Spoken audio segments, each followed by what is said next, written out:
Oh, I'm recording. Hey guys, it's my new bedroom. What's up, you guys? So it's not too late out, but I'm out walking Cersei. And she's having the time of her life. I'm really grateful for days like this because it's pretty nice out, so it's nice enough to walk her. We were just talking about how we're still happy and grateful for the holidays, even though we're still in this situation during the holidays, having to deal with lack of transportation, our car, being out of service essentially, and ordering lifts and rentals and all that other shit that comes with that, and it sucks. But it's like, what I'm thankful for is that I've had some years now as an adult to really be able to feel balanced and feel safe. And so with this situation happening over the holidays, it doesn't destroy us and take us out and make us fight with each other and argue with each other or any of that kind of stuff, because we don't often have days like this anymore. And me having grown up with almost every day feeling stressed out and feeling like it's an emergency, I'm just grateful. Cersei. I'm just grateful that we're going to see a show and have dinner for Christmas, as we did a few Christmases ago. And we don't have Christmas with family because they don't know how to act. You got to act right for everybody. You're not going to just do shit because two people, you know what I'm saying? Like, you got to do shit for everybody, right? When have y'all ever did shit for me, for D? Never. People come to my house trying to boss me around. Get out of here. You played yourself. Always have a great time.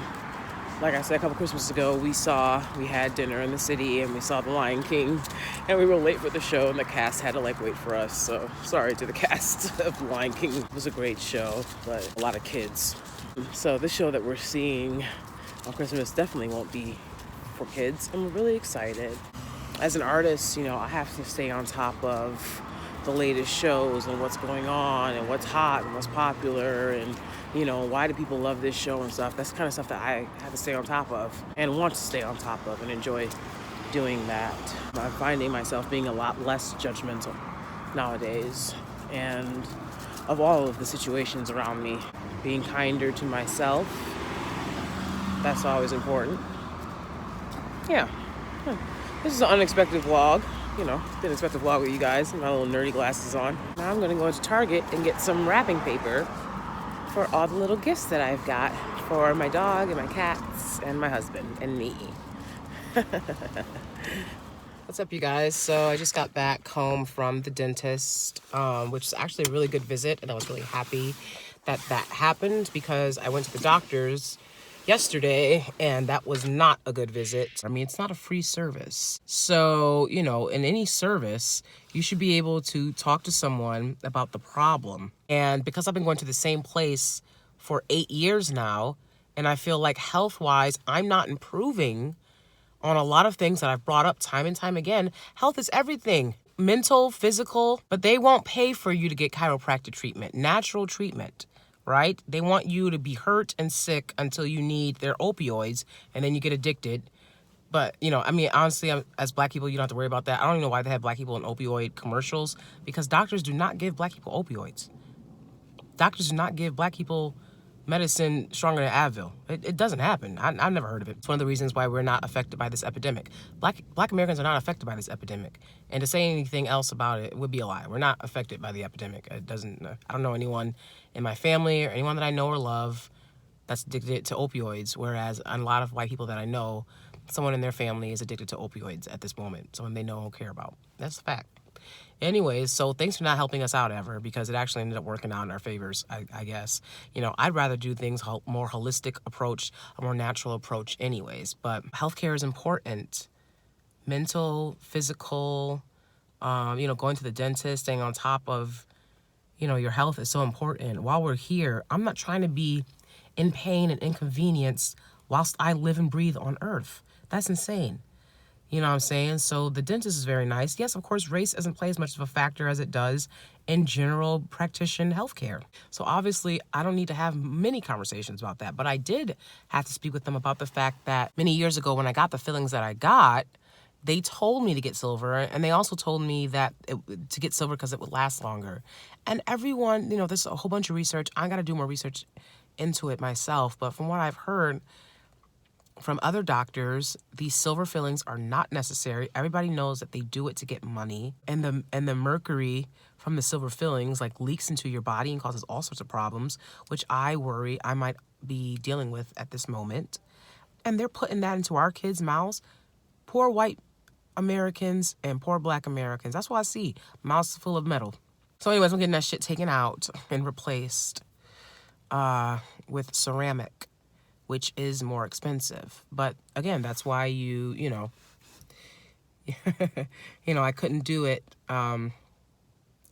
when I was younger. I couldn't afford it, and that's why I had to get the silver fillings. Now I'm in a place where we can begin the process of replacing those mercury silver fillings that are doing it no good for me and my body with ceramic white fillings. So I'll let you guys know how that all goes, I guess. As I was pulling in to my driveway, my old white neighbor waved at me as he was leaving. I've said before, I live in a gated community. So me and my husband are literally the youngest people besides kids that live here. Like, we're the youngest residents, in the gated community. It's a lot of old people, a lot of retirees, and a lot of families with kids. I still don't know where he lives, to be honest. I'm like, I don't know where you live, dude, because I don't care. Anyways, he was sitting out talking with another middle-aged dude whose mail always gets sent to our house all the time. And they were giving me a funny energy. And if you give me a funny energy, I will no longer interact with you. Straight like that. Because I don't have to. You're not paying none of my bills. I was outside taking the recycling bins in, which I need to do right now as well.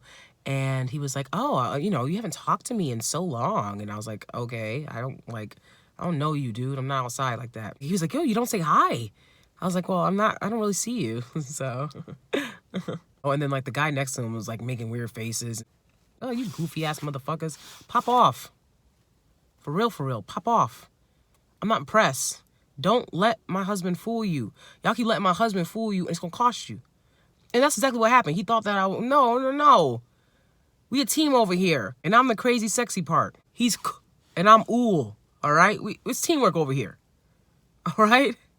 But yeah, he a nice guy. I went and told my husband what happened, and I was like, you know what? Anytime you see that old bitch, because I was so mad. You know what I'm saying? Who the fuck is you talking to, dude? With this funny ass, weird ass energy. I don't owe you a hi. What do you mean you ain't say hi to me? And bitch, nigga, you ain't say hi to me.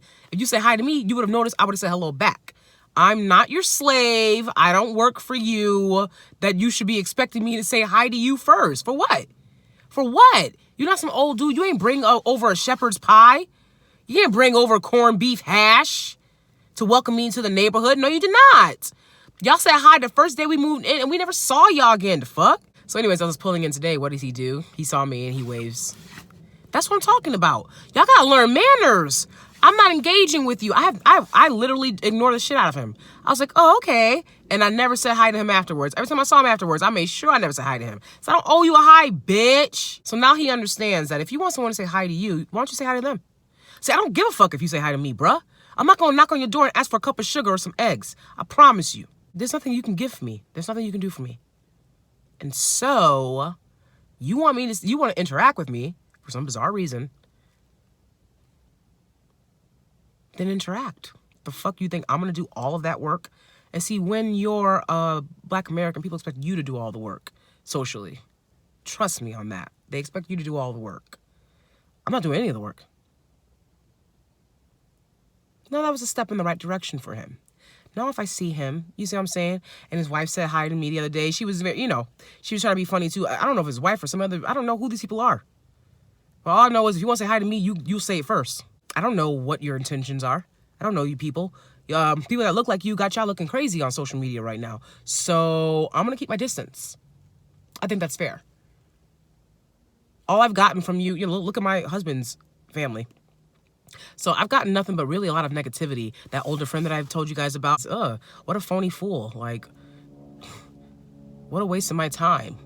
And everyone said, she's phony. That's what everybody said. You got to watch out for these people because like I said before, they love to they're drawn to you and then they want to succubus. You're not going to succubus off me. Cut the check, run me my reps, and we can have a conversation. That's it. Bye. It's Christmas morning. It's gonna be potatoes, eggs, and bacon, and some toast. Get the potatoes right here, and then I'm chopping them up. Add the veggies. All right, guys. So I skipped all these steps. I skipped recording all the other steps, but this is a finished product. Yeah, like I said, eggs and bacon and potatoes and toast. So that's hubby's plate right here. You know, he doesn't like vegetables. I'm working on it. Leave me alone. And it's my plate. One piece of toast. Bon appetit. Merry Christmas.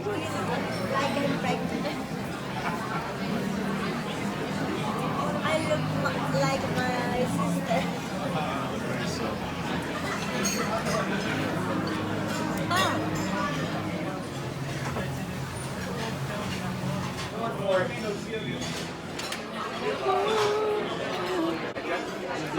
Oh, I see the fur now. Yeah. Wow, yeah. It's nice. It's the holidays. Very elegant. Yeah, it's very nice. Okay, Ken, you're not in the shot. Can I be in the shot? No. All right, guys. So what's up? We are on our way to see a Broadway show. We just had dinner. It was very nice. Now we're on our way to see a straight theater show on Broadway. Not a musical. Straight theater. My favorite. My favorite to do as well. I mean, I love musicals as well. I love doing musicals as well. A lot of people, you know, for Christmas. But oh shit, we gotta run across the street. But you know, there's always a lot of people. There's always a lot of people in New York on Christmas. So you definitely never feel alone. Hey, happy Hanukkah! Happy Hanukkah! Happy Hanukkah! Hey! And now we're gonna see this show. See, that just happened. That's why I love living here. Now we're gonna see this show, and happy Hanukkah. I wish. God damn, I'm trying to be. We trying to get there. It's gonna take some work. I'm trying to convert them. Things that people wouldn't normally see. Yeah.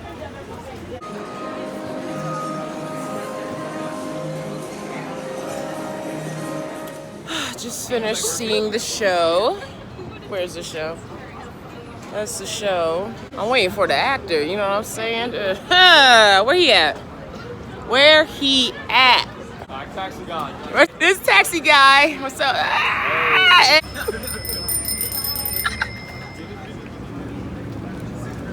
So they come out from the stage door to give people. Everybody in the cast did amazing. I'm really glad that we saw it. It was definitely worth discussing, and it was one of those shows that, you know, you can talk about some stuff afterwards, definitely. And that's what you want out of a show. Let's make no mistake about it. It's controversial.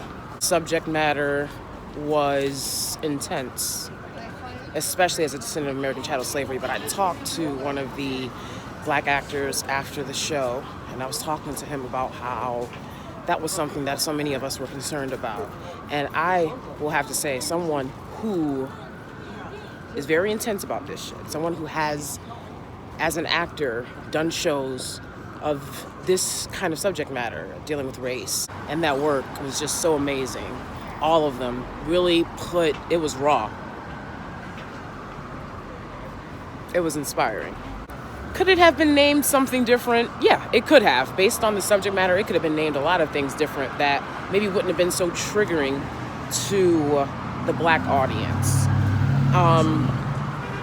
But just to be real, you know, the Black audience isn't often considered in theater. It's just not the first audience that people think about to consider because, you know, Black people don't see theater kind of thing. And this show really made people, I was like, I gotta go out and see this before it ends. As an actor, as a performer, myself, as an activist, I wanna know what's out there and why. And if I have an opportunity to look at that, I'm going to. I'd like to see more work like that. And you can look it up online, the synopsis of theater. That's one of the things that I love about theater is the synopsises are online, you know, so you can look it up. Was that him? The imagery. Lexus? It's a nice car. Lexus. Uber's here. Okay. I was telling the actor that I saw the show with, you know, I was like, I've been in an interracial relationship for 10 years. He was like, oh. Yo, these people just sat on stage and like did a whole show like basically naked, you know, inside and out. And then I was like, I've been in an interracial relationship for 10 years. And he was like, you know what I'm saying? This shit is tough. It's tough. There's no doubt about it. And that's why I've made the content that I've made to shed light on the realities of being in these types of relationships. And I think that slave play delivered another light on interracial relationships. You know, without a doubt, the title is controversial. The premise is controversial. It's not rooted in disrespect. I think it's rooted in curiosity, experimentation, which is something that we pride ourselves in doing as artists. You know, that was something that my initial response to, I also feel was valid, and everyone else's response, you know, you have a valid response as a descendant of American chattel slavery, as a Black American, to feel like, hey, you know, I don't want my history trampled on. That's a valid response. And I think it's also valid to actually look at what it is that you're critiquing. That's what I want to do as an artist, as a human being, as a humanist, as someone that respects others and that wants to continue learning and growing. So, yeah. Merry Christmas.